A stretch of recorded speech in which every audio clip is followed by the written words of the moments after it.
¿Cómo les va? Muy buenos días. En punto, 11 de la mañana y 2 minutos. Estamos comenzando un viernes donde hay, la verdad, aparte de los informes que tienen tanto Carolina Ramos como María Cafferata, por lo menos dos temas que son muy importantes. El primero, lo que está pasando ahora, en este momento, en Aerolíneas, donde se acelera la decisión del gobierno de si continuar los reclamos, cerrar la empresa, y una denuncia de uno de los dirigentes gremiales, Ricardo Sirielli, que dice que parecería que algunos compañeros suyos, dirigentes de otros gremios también vinculados con Aerolíneas, están trabajando para un término no habitual, que es un lockout laboral. Siempre uno conoce los lockouts patronales, que son decisiones empresariales que apuntan al cierre de la empresa. Acá lo que dice Sirielli, parece que hay compañeros que están trabajando para el cierre de la compañía. Es un tema clave. Tenemos 4 testimonios para dentro de un ratito. Y el otro, que es para lo que se viene en la próxima semana, que es un gran tema, que tiene que ver con los límites a los DNU. Así que la verdad, es un programa para estar atento los próximos 50, 55 minutos. Carolina Ramos, ¿cómo le atento?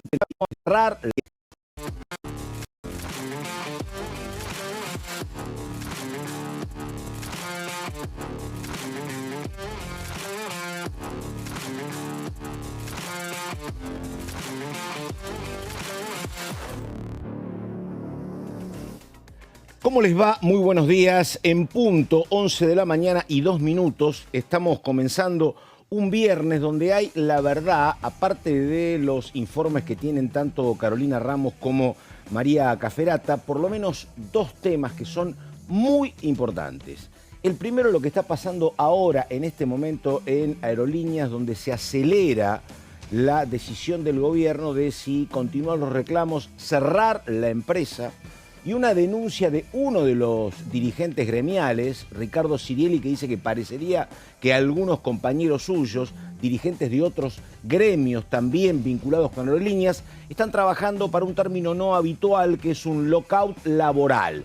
Siempre uno conoce los lockouts patronales, que son decisiones empresariales que apuntan al cierre de la empresa. Acá lo que dice Sirielli, parece que hay compañeros que están trabajando para el cierre de la compañía. Es un tema clave. Tenemos 4 testimonios para dentro de un ratito. Y el otro, que es para lo que se viene en la próxima semana, que es un gran tema, que tiene que ver con los límites a los DNU. Así que la verdad, es un programa para estar atento los próximos 50, 55 minutos. Carolina Ramos, ¿cómo le va? ¿Qué dice? Buenos días. ¿Cómo estás, Pato? María, buen viernes. Bueno, terminando una semana con poca actividad, hay que decirlo, en la Cámara, a raíz de, el viaje de varios legisladores a Estados Unidos, pero la semana que viene nos preparamos para un martes en principio caliente en el recinto, porque ayer se realizó el pedido de sesión para, como digo, el martes a las 15 horas con 2 temas, Pato. No solamente el dictamen que limita de alguna manera el poder de DNU por parte del presidente, sino también uno de los DNU polémicos de esta gestión, que tiene que ver con la posibilidad de renegociar deuda, de canjear deuda, sin pasar por el Congreso y sin cumplir, Pato, con los requisitos que establece la Ley de Administración Financiera. Esto fue un pedido de Unión por la Patria, agregar ese tema a la sesión, y de alguna manera se recalentó un poco el clima, ¿no? Porque los votos que parecían estar asegurados, al menos en el número justo, para modificar la ley de DNU, no sé si están tanto para rechazar este DNU puntualmente. Bueno, lo acabo de escuchar a Maximiliano Ferraro, un hombre importante en la coalición cívica, dando un dato que es histórico, pero que en este momento sirve como decir que prácticamente, dijo Ferraro, la razón de ser del origen de la coalición cívica es tratar de imponer límites a los DNU, que es una bandera de Elisa Carrió desde la reforma de la Constitución del año 94, donde ella quería acotar el poderío de los DNU y no tuvo suerte en ese momento. Así que mirá si estamos trabajando para la próxima sesión, dijo Maximiliano Ferraro. ¿Cómo le va a Cafferata? Le voy a hacer una pregunta. Digo, ¿quién va a pesar más? ¿La voluntad de un diputado como Ferraro o lo que me parece, no sé si implícita o explícita, la decisión del oficialismo de que no haya sesión porque no comulga con estos límites a los DNU. ¿Qué tal, Pato? ¿Cómo le va, Hola, Caro Ramos. En principio la coalición cívica no es un bloque Son que 6, sea... claro. No lo digo Sí. por el número, lo digo por esa vulnerabilidad que puede haber frente a las presiones oficialistas. Claro. No es un bloque que normalmente tiende a plegarse porque no responden a gobernadores, No. responden claramente a orientaciones políticas muy distintas, entonces no suele surtir mucho efecto. Ahora, sí lo que te digo, Pato, es coalición cívica, son un conjunto de diputados que en principio los que son los armadores de Encuentro Federal no los están contando para el quórum de la sesión que viene, de la semana que viene. A ver, en principio saben que van a acompañar la reforma de la ley de DNU, no solamente porque Maxi Ferraro acompañó uno de los dictámenes, sino porque, como vos decís, es un reclamo que vienen teniendo de diferentes maneras. Ahora, no todos están de acuerdo con el rechazo del DNU 846 y eso hace que la posibilidad de que se sienten para dar quórum se complique. Vamos a ver, porque como sabemos, hasta el martes a la mañana pueden pasar muchísimas cosas. Estamos viendo ya en principio que la presidencia de la Cámara de Diputados está presionando con mucha fuerza para que no haya sesión. El día martes hubo presiones y amenazas directas a los gobernadores con un mensaje que sostenía que sí había sesión y sí se rechazaba ese DNU, no iba a haber tratamiento de presupuesto 2025, no iba a haber fondos para las provincias, entonces ahí se nota que el gobierno está jugando fuerte, entonces frente a ese escenario hay que ver qué decide hacer la coalición cívica, es decir, si frente a un escenario que se pueda tambalear la reforma de la ley de DNU, bueno, por ahí sentarse y dar quórum, hay que prestar atención. Sí, y en todos los bloques hay que mirar, ¿no? En el radicalismo, digo, ¿qué va a hacer la diputada de Maximiliano Puyaro, los diputados de Yarlora?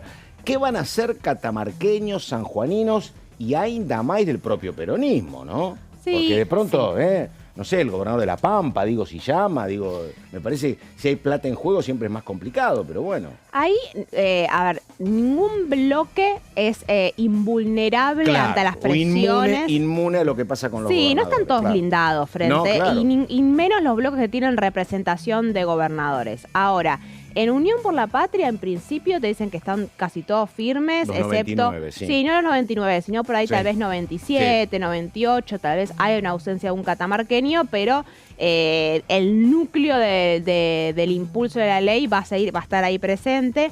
Hay que prestar atención qué es lo que pasa en el Encuentro Federal, porque en el Encuentro Federal lo tenés a Morcho de Frigerio, lo tenés a Loma Ávila, que no suele ausentar, sino avisar hasta último momento.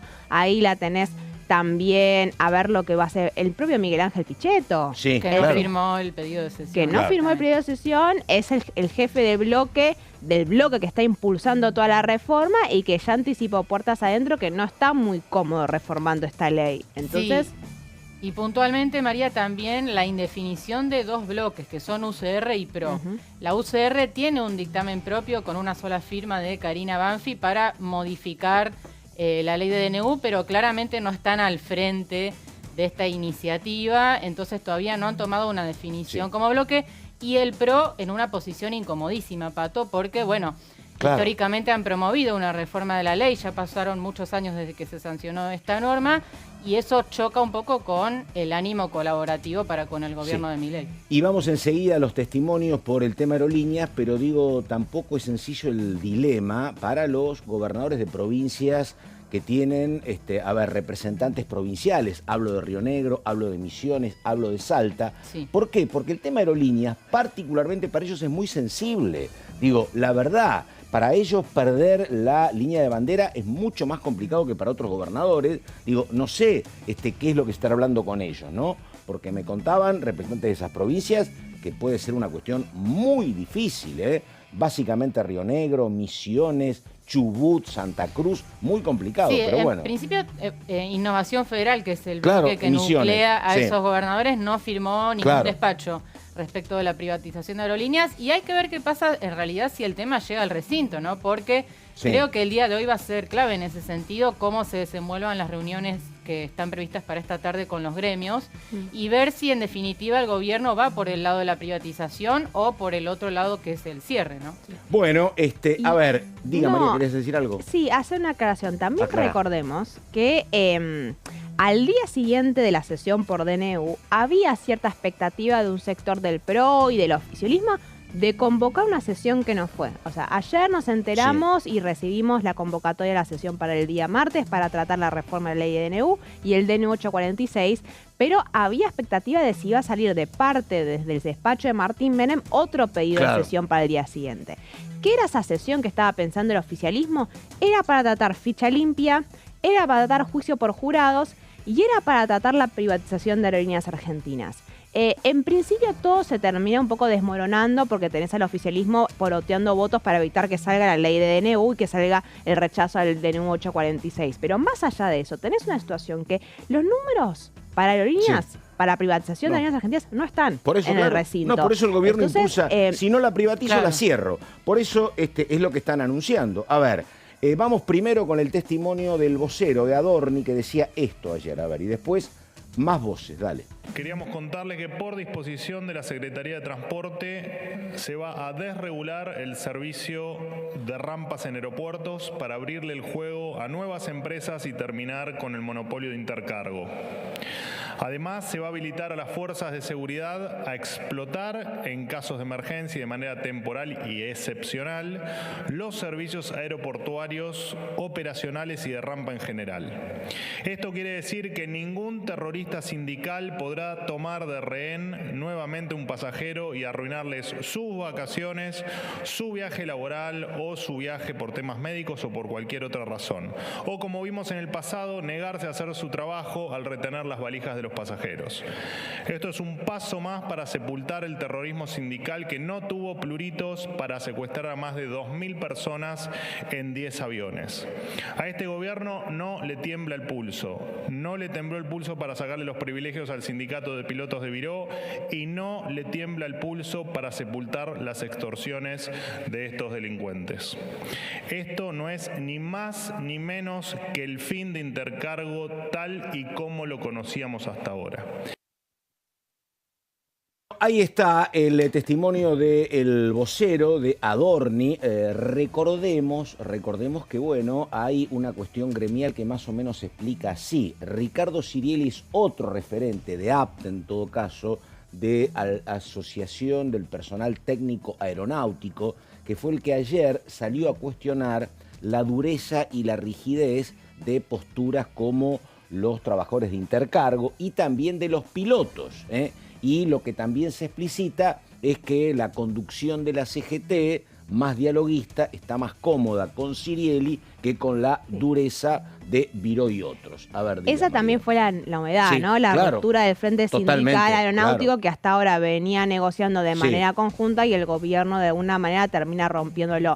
Lo que vemos claramente de parte del gobierno, hablando de terrorismo sindical por las medidas de fuerza en el medio de una paritaria salarial que no termina de resolverse, es que están yendo a fondo para el aumento del conflicto, que frente a un escenario en el cual claramente es imposible privatizar porque se están dando de frente con que los números en el recinto no están, o al menos no para privatizar de la manera que ellos quieren, que es la privatización total y absoluta. Recordemos que Encuentro Federal plantea una privatización parcial y sin ellos no pueden alcanzar los votos. Bueno, hay una decisión del gobierno de incrementar el conflicto, llevar el tema a generar una suerte de crisis con los propios usuarios de los aviones en un escenario que, y esto lo vamos a aclarar porque lo hemos repasado muchas veces, lo que te dicen los aliados del gobierno nacional es que desde el primer día que se reunieron con los funcionarios del gobierno, ellos les blanquearon que el objetivo era liquidar aerolíneas.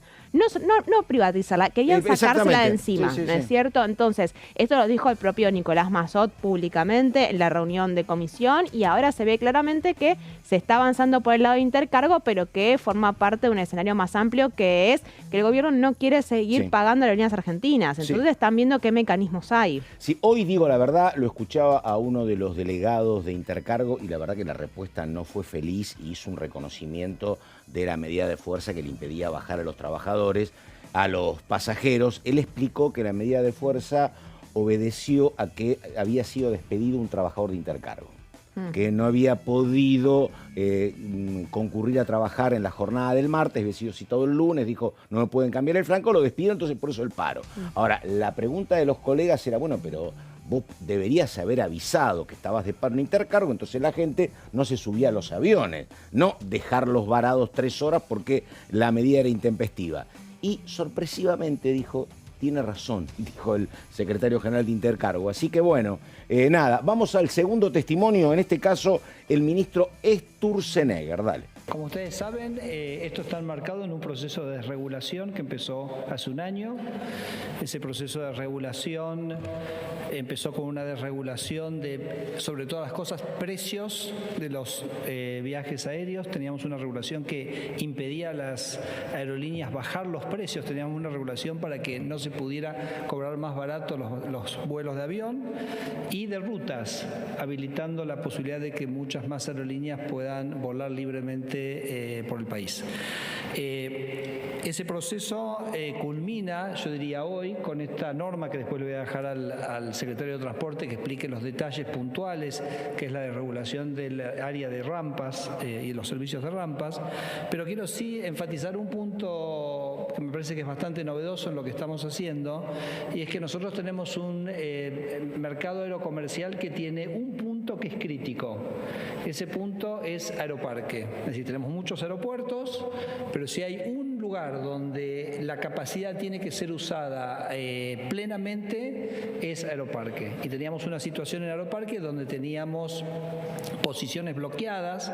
Hace unas semanas, creo que fue Franco, que liberamos y cambiamos la asignación de lo que llaman los slots, que son las posiciones que se usan en Aeroparque.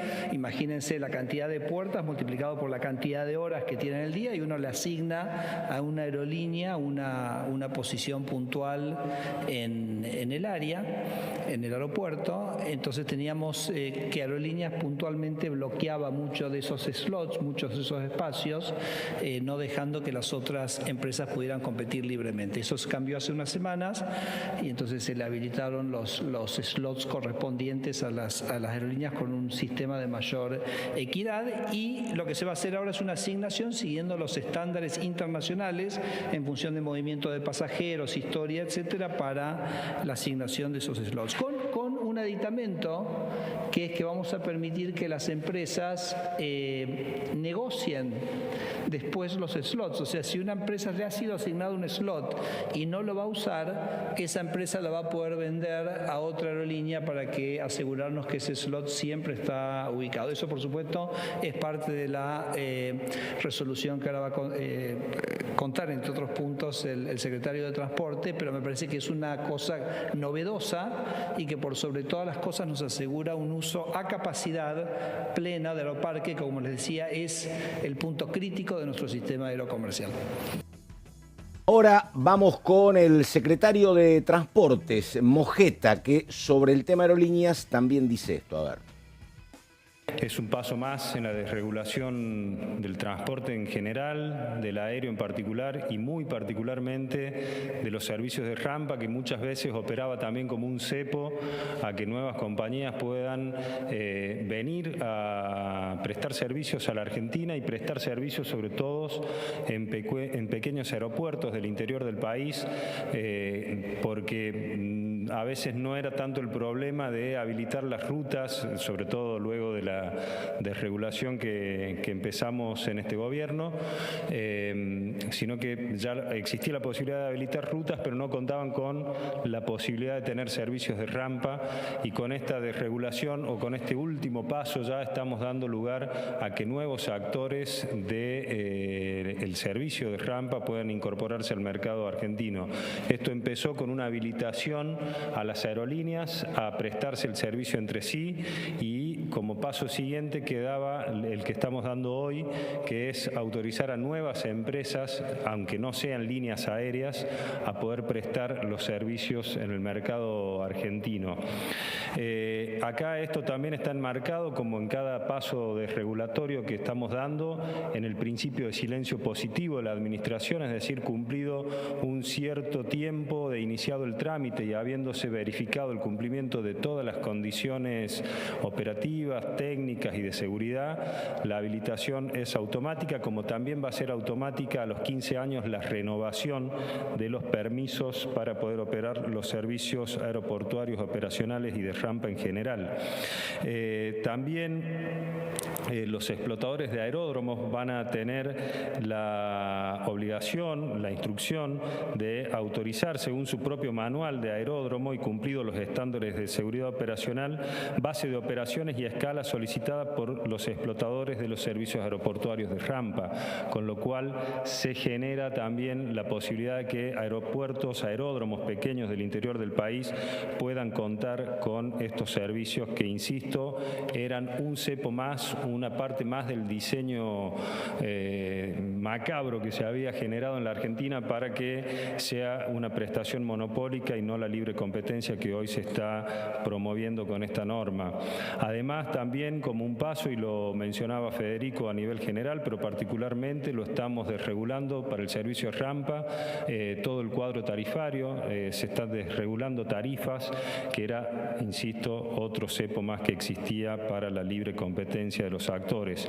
Y finalmente le estamos dando facultades, mejor dicho, la facultad se la da la ministra, pero estamos autorizando en cuanto al servicio que en casos de emergencias las fuerzas de seguridad puedan prestar los servicios de rampa mientras dure esa emergencia de manera temporal y excepcional, y es lo que la ministra va a explicar en mayor detalle, que es quien tiene lógicamente la autoridad para hacerlo.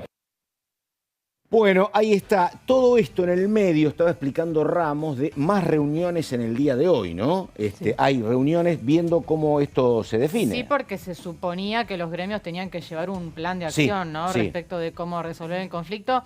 Ahora también vamos a escuchar a la ministra Patricia Bullrich, que también anunció la intervención de fuerzas de seguridad en La casos PCA. de emergencia. Claro. Exactamente. Sí, que hubo bastantes críticas de parte de los sindicatos porque plantean poner a la policía y las fuerzas de seguridad a cumplir un rol sin estar capacitados, que tienes que cumplir con un montón de protocolos de seguridad en materia, porque no es solamente bajar las valijas, sino que es transportar a los pasajeros de una vez que se bajan del avión a el interior del aeropuerto, tenés que coordinar para que los aviones se movilicen adentro del propio aeropuerto. Entonces hay que ver cuánto tiempo puede sostenerse que una fuerza que no está capacitada para hacer ese trabajo pueda hacerlo en un aeropuerto. Así que en principio los gremios habían manifestado muy en contra de esta decisión. Sí, sí. Bueno, a ver, la hora 11 de la mañana con 22 minutos. En un ratito volvemos a hablar de lo que pasa con los límites a el decreto del DNU, lo que puede pasar con la sesión. Está convocado oficialmente la sesión para la semana que viene. Está pedida, no vi que esté ya la convocatoria oficial, pero bueno, tiene la obligación de hacerlo. Está. ¿Esto sería martes o miércoles? Martes. Martes a las 15. Todos los detalles en un ratito, pero ahora Patricia Bullrich, a ver.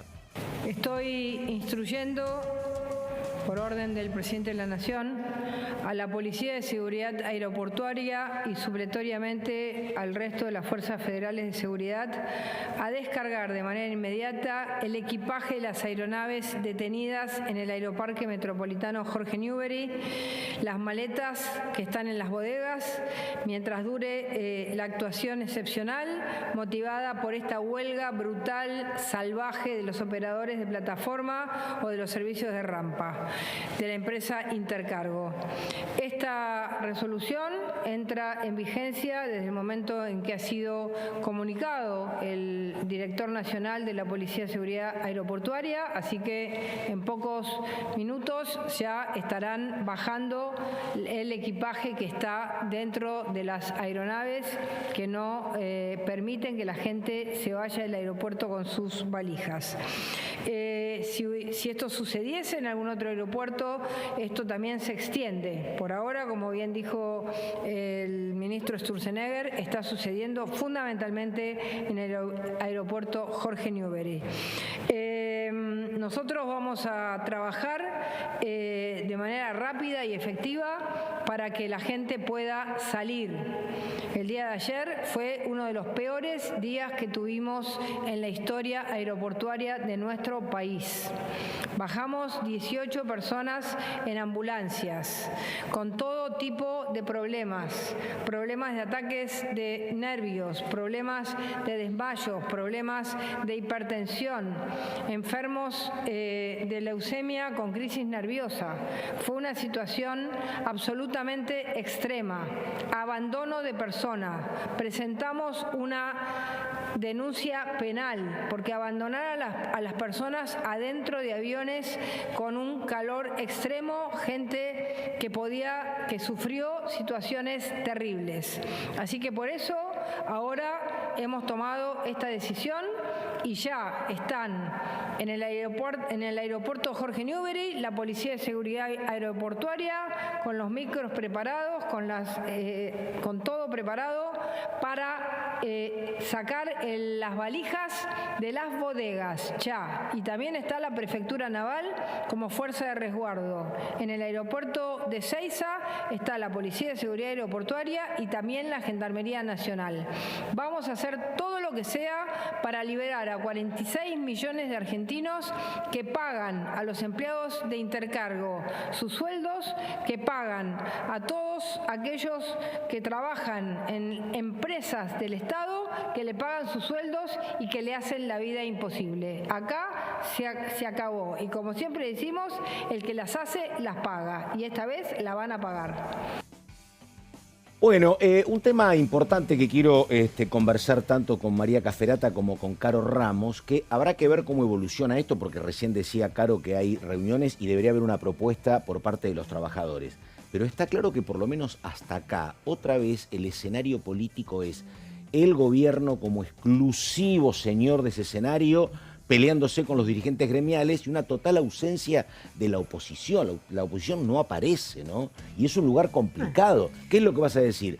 ¿Vas a confrontar con el gobierno? ¿Te van a juntar con la dirigencia gremial? ¿Dónde te pones? Hay una total ausencia de voces, yo no he escuchado ninguna. Sí, es cierto. ¿No? A ver, es un tema donde claramente el gobierno toma la posta de la agenda, ¿no? Está en todas las primeras planas.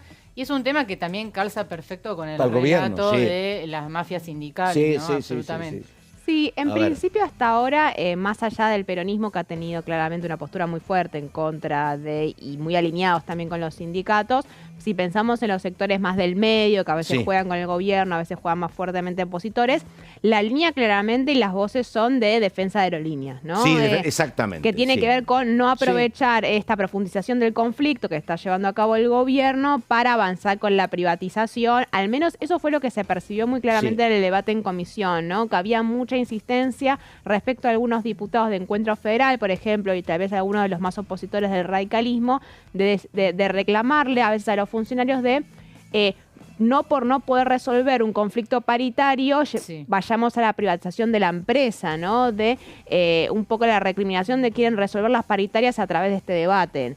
Yo lo vi más en esa línea, ¿no? De insistir en la defensa y la protección de las argentinas. Totalmente. Y ya vamos al corte, pero lo que pasa en eso que decís, María, es que la verdad hay mucha gente que viaja permanentemente a las provincias y todos te dicen que la verdad, la aventura de viajar por una low cost es muy complicada, porque a veces tenés la atracción de que es mejor precio, pero la verdad que los incumplimientos son enormes. Hoy un funcionario de la low cost decía, no, dice, usted dice, está exagerando, el grado de cumplimiento nuestro es 70%, 80%. Sí, claro, pero te estás olvidando que hay un 20, 30% de los vuelos que fueron incumplidos y es un enorme problema para la gente que va y viene permanentemente. Sí, esa es la opción. No tenés una opción válida de aerolíneas hoy. No, al menos con los mismos, cumpliendo los tiempos y más frente a la alternativa que hay mucho rumor, ¿no? Sí. Pero entre los varios rumores que hay es que quien se haría cargo de Aerolíneas Argentinas sería una de estas empresas de low cost, y lo que implicaría en la calidad del servicio que tiene Aerolíneas.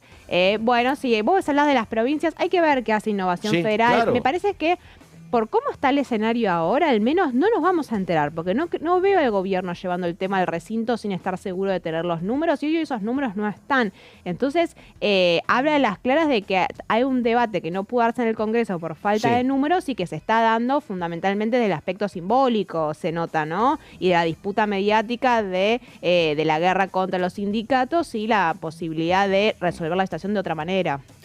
11 de la mañana con 30 minutos, estamos en orden del día, la pausa, ya venimos.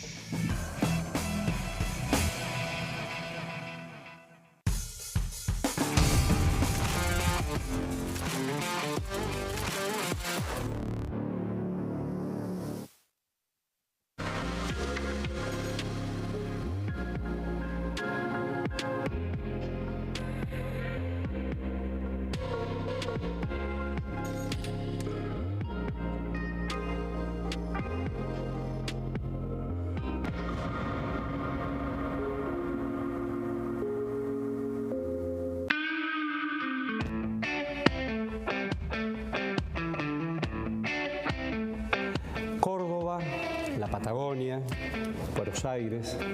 ¿Quién te enseñó esa oración?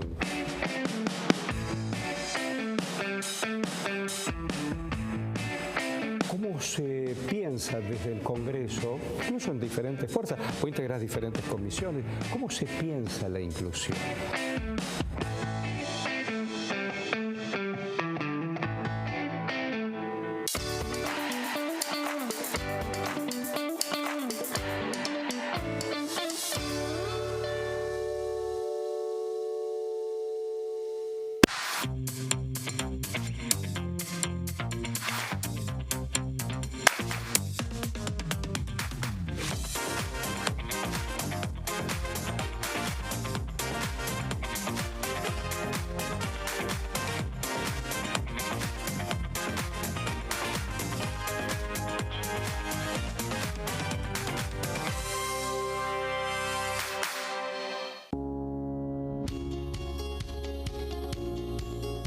Cuando un proyecto de ley ingresa a la Cámara de Diputados, ya sea creado por un legislador, enviado por el Poder Ejecutivo o producto de una iniciativa popular, se trata primero en las comisiones correspondientes para luego ser tratado en el recinto por los diputados. Las comisiones son el ámbito de análisis y debate sobre los proyectos de ley conformadas por legisladores de distintos bloques. Hay 23 comisiones especiales que tratan temas específicos como el atentado a la AMIA y 45 permanentes que tratan temas vigentes como educación y salud. Un diputado puede formar parte de varias comisiones. Cada comisión se compone de un presidente, un vicepresidente y de 3 a 5 secretarios. La duración de los miembros de las comisiones permanentes y especiales es de 2 años. Para que la comisión funcione debe tener quórum, es decir, un mínimo de 15 y un máximo de 31 a 49 diputados. Las autoridades son elegidas por los propios integrantes de las comisiones, que a su vez son elegidos bajo consenso por sus propios bloques. Para que un proyecto sea tratado en el recinto, debe contar con el apoyo de la mayoría de los integrantes de esa comisión. Al finalizar una reunión de comisión, se dictamina sobre la pertinencia de tratar el proyecto en el recinto. El dictamen propone una resolución o decisión sobre una o varias iniciativas o proposiciones.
¿Eso se traslada a la casa?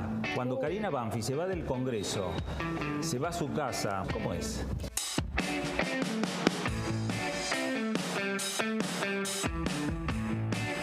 ¿Eso llevaría a pensar en poder dar un paso más? No solo ser vicepresidenta, sino llegar a ser presidenta del bloque.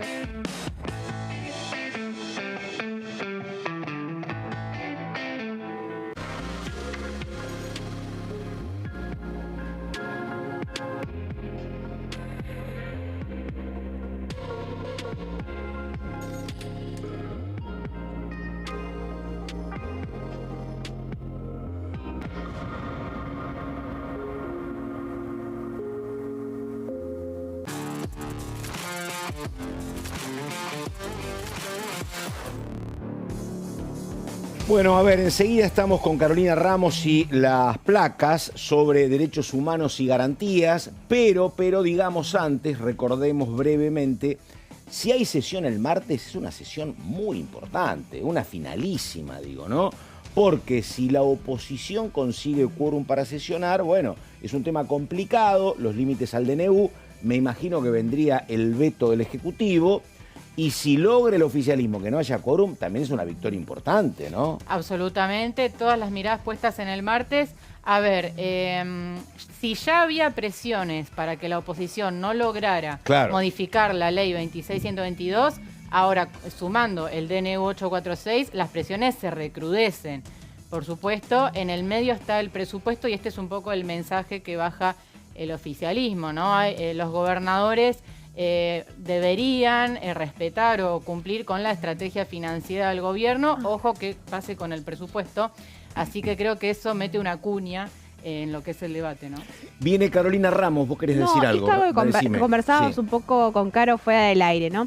Acá hay una justificación detrás de la maniobra que está llevando a cabo la oposición de incluir el DNU 846, que dicen que incluir este decreto es una suerte de emplazamiento a el tratamiento del presupuesto 2025. ¿Por qué dicen esto? Porque recordemos que el texto del presupuesto, uno de sus artículos, incluye lo que el gobierno nacional después terminó resolviendo a través del decreto ¿no? Claro. Había un artículo que ya estaba incluso en la ley bases que le daba esta facultad a Luis Caputo de realizar refinanciamientos y canjes de deudas sin la necesidad de pasar por el Congreso. Bueno, ese artículo se está discutiendo hoy en día con algunos sectores de la oposición y lo que sostenían, o al menos este es el razonamiento que tenían ellos, era que, bueno, si se volteaba el DNU 846, el gobierno iba a estar obligado a tratar el presupuesto porque Caputo necesita esa herramienta. Entonces lo que era una manera de empoderar a los gobernadores en la negociación por el presupuesto, dado que el gobierno iba a estar en una situación de más necesidad. ¿Qué es lo que respondió el gobierno? Todo lo contrario. El gobierno dijo, listo, nos rechazan este decreto, no hay presupuesto. Ahí estamos. Carolina Ramos, que me retrotrae a la pandemia, al 2021, 2020. ¿Por qué, Ramos? Viajamos unos años atrás, Pato, y nos adelantamos de alguna manera a lo que va a suceder el martes también, porque antes de la sesión que estaba prevista para las 15 horas, más tempranito, a las 13, va a haber una reunión importante de la Comisión de Derechos Humanos que preside una diputada del PRO, Sabrina Ahmechet. ¿Y cuál es el tema, Pato, y que posiblemente va a tener dictamen? Te digo el título: punto final para las causas por violar la cuarentena. O, dicho de otro modo, una amnistía por los delitos cometidos por violar. ¿Se acuerdan la famosa sigla en ese momento, el ASPO y el DISPO? Sí, me acuerdo. Sí. El ASPO era el aislamiento social, preventivo y obligatorio, y el DISPO el distanciamiento, ¿no? Fueron las distintas fases por las que pasamos durante la pandemia del COVID. ¿Y qué es lo que se busca dictaminar el día martes? O mejor dicho, ¿cómo surge este tema? La Comisión de Derechos Humanos venía realizando reuniones con lo que ellos consideraban víctimas de estas violaciones a lo que ellos llamaban violaciones a los derechos humanos. Había ido incluso, ¿recuerdan el caso de Solange? Sí, claro. La chica que lamentablemente fallece en Córdoba y su padre, que había intentado viajar desde Neuquén para ir a verla, no pudo pasar a la provincia porque el test le había dado dudoso, creo. Sí. Lo hacen volver y a los pocos días su hija fallece. Según Jorge Alemán, un pensador argentino-español, estas decisiones del Ejecutivo argentino en ese momento y las reacciones sociales que canalizan los libertarios, sí, es una causa del crecimiento libertario casi más importante que los temas económicos. La indignación popular, exactamente. ¿Y cuál fue justamente el punto de quiebre, Pato, de esa indignación? La foto del cumpleaños de Fabiola Yáñez en Olivos, que de alguna manera justamente fue un punto de inflexión para la gestión propia de Alberto Fernández. Aumentó muchísimo el descontento social y el tema volvió a estar en el candelero de alguna manera cuando a mitad de año Fabiola hace esta denuncia por violencia de género contra Alberto Fernández, y cuando ella da su primera entrevista pública respecto de ese tema, cuando le preguntan, ella dice: yo no organicé ningún brindis. Bueno, en todo ese contexto es que el diputado Óscar Agos Carreño del bloque Encuentro Federal presenta un proyecto que fue el primero en ser presentado para de alguna manera reaccionar frente a este tema, que es una especie de intención de dar un golpe de efecto, ¿no? Amnistía para los delitos cometidos por violar la cuarentena. Punto final para este tipo de delitos. Se extinguiría directamente la acción penal. En estos casos vamos a ver más detalles. A raíz de este proyecto de Óscar Agos Carreño, que insisto fue el primero, volvemos a la placa anterior, se presentaron también otros proyectos que fueron de Fernando Carvajal en conjunto con Asmechet, que es la presidenta de la comisión. Carvajal, ex juez federal también del bloque de Democracia para Siempre, que son los radicales disidentes, y también Santiago Santurio de La Libertad Avanza. Por supuesto, Pati, como bien decís, el gobierno se interesó inmediatamente en este tema porque forma parte también de su relato, en el cual sostienen que durante la cuarentena, bueno, las medidas fueron excesivas. Sobre los derechos individuales. Exactamente, se violaron derechos humanos y hubo restricciones demasiado audaces. Bueno, esto es lo que se va a tratar, e insisto, el martes en la Comisión de Derechos Humanos. Todavía va a quedar un trecho porque le queda otra comisión, que es la de Legislación Penal, pero te diría, Pato, que hay un acuerdo importante entre La Libertad Avanza y bloques dialoguistas para avanzar en este tema. Obviamente imagino a Unión por la Patria oponiéndose, ¿no?, a este tipo de proyecto. Vamos a la próxima placa para ver detalles de lo que puede surgir el martes como un dictamen unificado. Amnistía para todos los delitos del artículo 205 del Código Penal, que ahora vamos a ver en qué consiste, cometidos entre el 20 de marzo del año 2020 y el 31 de diciembre del 2023 por violación a las normas de ASPO y DISPO, que fundamentalmente o en su gran mayoría tienen que ver con la circulación en la vía pública, ¿no?, que estaba, recordemos, restringida. Solamente se suponía que el personal esencial o calificado como esencial podía circular.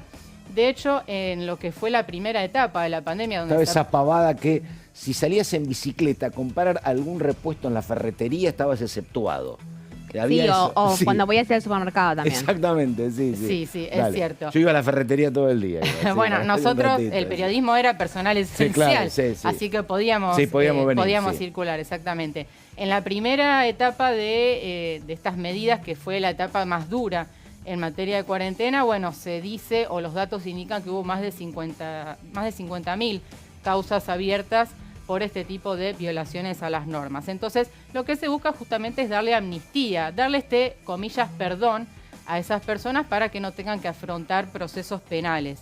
¿Qué es lo que dice el artículo 205 del Código Penal?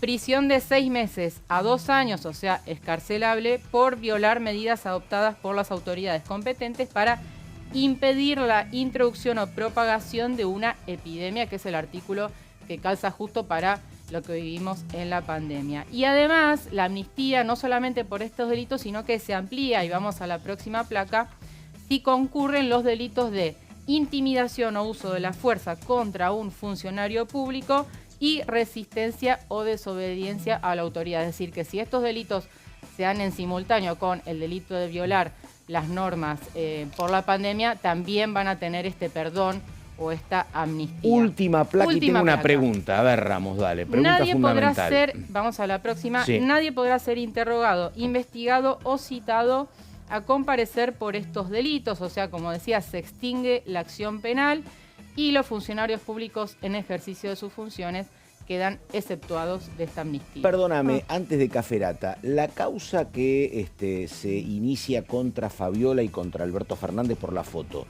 queda sancionada, queda inmersa en esto o no? Entiendo que no, porque quedan exceptados los funcionarios públicos, justamente, ¿no? O sea, los funcionarios públicos sí tendrían que afrontar estas causas penales si las hay, ¿no? Sí, hace una diferenciación de las responsabilidades de los civiles con los funcionarios. Me llama mucha la atención el nombre que deciden ponerle de punto final. Fuerte, la verdad. ¿no? Hay como una alegoría a las violaciones cometidas contra los derechos humanos durante la dictadura que, bueno, re fuerte. ¿Este es el texto cuál? ¿El de Agos Carreño? No, ¿cuál es? Claro, el proyecto uno es de Agos Carreño y también se suman los de Carvajal, Ahmechet y... Que acá tenés todos. Tenés Democracia para Siempre, Encuentro Federal, PRO y Santullio, efectivamente. Todos menos el peronismo, básicamente. Claro. Y la izquierda. Insisto en que la izquierda, obviamente, y Unión por la Patria se van a oponer a esto. Y perdóname, 50.000 personas hay con denuncias por este tema. Es una de las cifras, no hay cifras oficiales, pero es una de las que circuló, al menos en la primera etapa. Gente detenida, ¿no? Gente detenida por circular, me parece que irá por ahí, ¿no? Sí. Porque digo, autoincriminados como Fabiola con la foto adentro, no hay gente, ¿no? No hay, claro. No, la mayoría fueron justamente detenidos por circular en la vía pública. Debe estar el caso de aquel que hacía Windsor, ¿te acordás? ¿Te acordás? Claro, exactamente. Debe ser esos casos, sí. Bueno, a ver, quedan 10 minutos. Vamos con María Cafferata. ¿De qué hablamos? Cafferata, ficha limpia. Te pregunto, antes de empezar, viste que hay un gran debate en Estados Unidos. Si hubiese ficha limpia en Estados Unidos, ¿podía ser candidato o no Donald Trump? Bueno, Trump no hubiese podido ser candidato. Claro. Igual es curioso que digas esto, porque hacemos una breve introducción. Ficha Limpia es un proyecto impulsado por el PRO, fundamentalmente por Silvia Lospenato, que siempre tuvo a Cristina Fernández de Kirchner, ¿no? Claro. Mirándola. Cristina Fernández de Kirchner, que la semana que viene, el miércoles, se va probablemente a confirmar la condena en casación en la causa vialidad. Y ahí quedaría inmersa en las condiciones que pone Lospenato.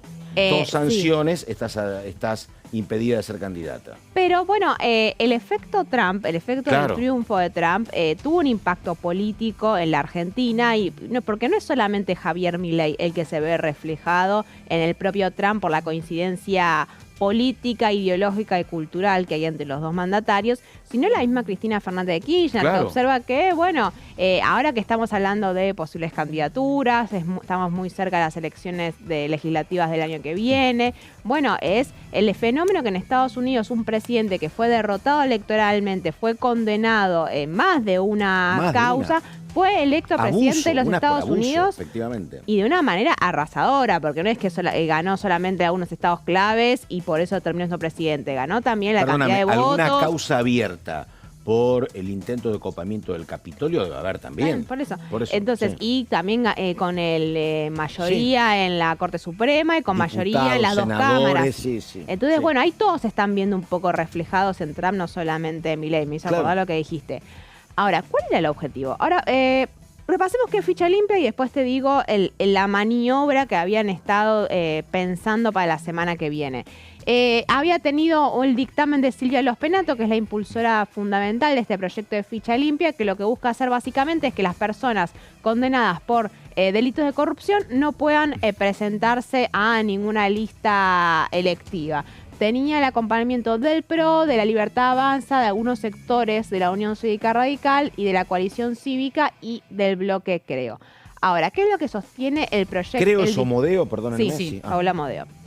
¿Qué es lo que sostiene el proyecto el dictamen basado en el proyecto de Silvia Lospenato? Vamos a la próxima placa. Prohíbe la candidatura a cargos públicos de las personas condenadas por delitos de corrupción, y esto es lo que vos decías, Pato, sin condena firme, pero con doble conforme. El doble conforme es primera y segunda instancia, exacto, o juez de primera instancia y cámara, o casación. Es que para los delitos de corrupción siempre, más que primera y segunda instancia, es primera instancia y después casación penal que termina interviniendo. ¿Qué va a sostener? ¿Para qué tipos de delitos, propone el dictamen de Silvia Lospenato? Incluye delitos de tráfico de influencias, enriquecimiento ilícito, encubrimiento, negociaciones incompatibles con el ejercicio de la función pública, exacciones ilícitas y fraude en perjuicio de la administración pública. Todo este tipo de delitos están contemplados en la categoría amplia de corrupción. Ahora, creo que queda una placa más y la repasamos. La prohibición va a durar hasta la eventual revocación de la condena o el cumplimiento de la pena. lo interesante, el objetivo de aprobar este dictamen del oficialismo era tratarlo el miércoles de la semana que viene. ¿Qué va a pasar el miércoles de la semana que viene? Es el día que Casación va a pronunciarse y probablemente ratificar la condena contra Cristina Fernández de Kirchner. Ahí había una maniobra que no dejaba mucho lugar a las sutilezas respecto a en quién estaban pensando el tratamiento de ficha limpia. Ahora, yo traigo este proyecto. Perdóname, no me estoy sacando ahora el cálculo aproximado de las fechas, porque no va a ser 17 de noviembre, la semana que viene estaremos a... No, 17 de noviembre es la fecha de por eso digo, de asume, porque lo que pasa es que había una lectura política que decía, entre algunas decía, bueno, pero ¿por qué quería Cristina ser presidenta del PJ? Yo no sé si es la única causa, creo que hay otras, pero también como figura pública y para la justicia no es lo mismo condenar a la presidenta del PJ que a una ex senadora o ex vicepresidenta, ¿no? Por eso digo, pero me parece que la condena llegaría eventualmente antes de su asunción. Bueno, un día o 2 días antes, estamos. Vos sabemos que Cristina Fernández de Kirchner fue proclamada ya presidenta del PJ, falta la asunción formal, pero digamos, en la práctica ya es la presidenta del PJ. Claro. Ahora, el peronismo está organizando un acto para la semana que viene. Era un acto de oficialización de esa candidatura donde van a estar presentes todos, que se pensaba que fuera para el martes. Ahora hay que ver con el martes, con la sesión, teniendo en cuenta que Germán Martínez es uno de los vicepresidentes de la lista que encabeza Cristina Fernández y tiene que estar ahí presente en la sesión. Bueno, y si sucede el miércoles que es el mismo día que la justicia va a oficializar la condena y el mismo día que se iba a avanzar con esta sesión, bueno, hay que ver cómo sigue. En principio había un objetivo de tratar ficha limpia.